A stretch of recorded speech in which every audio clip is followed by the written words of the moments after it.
एक छोटे से पहाड़ी गांव में एक बूढ़ी माँ रहती थी। सब उन्हें अम्मा कहते थे।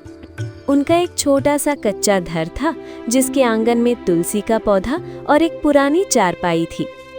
अम्मा का इस दुनिया में कोई नहीं था, न बेटा न बेटी, बस अकेलापन उनका सबसे बड़ा साथी था। एक दिन जब अम्मा जंगल के किनारे लकड़ियां बटोर रही थीं, उन्हें झाड़ियों के पीछे से हल्की सी आवाज सुनाई दी, चूं चूं।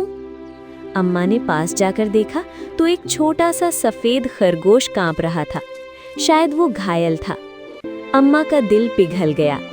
अरे रे, तू भी अकेला है क्या? उन्होंने उसे प्यार से उठाया और घर ले आईं।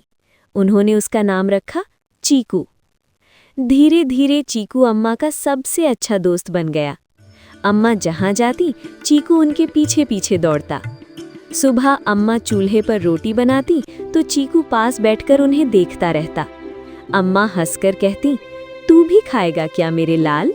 और सच में वो उसे छोटे छोटे टुकड़े खिलाती। गांव के लोग अक्सर कहते, अम्मा पागल हो गई हैं, एक खरगोश से बातें करती हैं। लेकिन अम्मा को फर्क नहीं पड़ता था। उनके लिए चीकू सिर्फ एक जानवर नहीं, बल्कि उनका परिवार था। एक दिन गांव में तेज बारिश हुई। आसमान में बिजली कड़क रही थी और चारों तरफ अंधेरा छा गया था। अम्मा लकड़ी लेने बाहर गई थी, लेकिन अचानक उनका पैर फिसल गया और वो गिर पड़ी। अम्मा!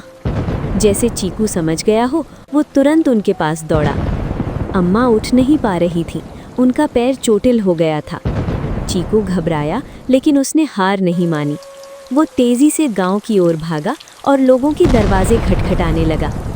एक आदमी ने दरवाज़ा खोला तो देखा एक खरगोश बार बार उछलकर उसे कहीं बुलाने की कोशिश कर रहा है। ये क्या बात है? वो आदमी चीकू के पीछे पीछे गया और जंगल के किनारे अम्मा को घायल पड़ा देखा। गांव वाले तुरंत अम्मा को घर ले आए और उनका इलाज किया। अम्मा धीरे धीरे ठीक होने लगी। उस दिन के बाद गांव वालों की सोच बदल गई।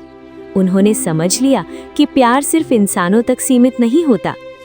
एक शाम अम्मा अपनी चारपाई पर बैठी थीं, चीकू उनकी गोद में था। अम्मा ने आसमान की ओर देखा और मुस्कुराई। भगवान ने मुझे अकेला नहीं छोड़ा, उसने तुझे भेजा है।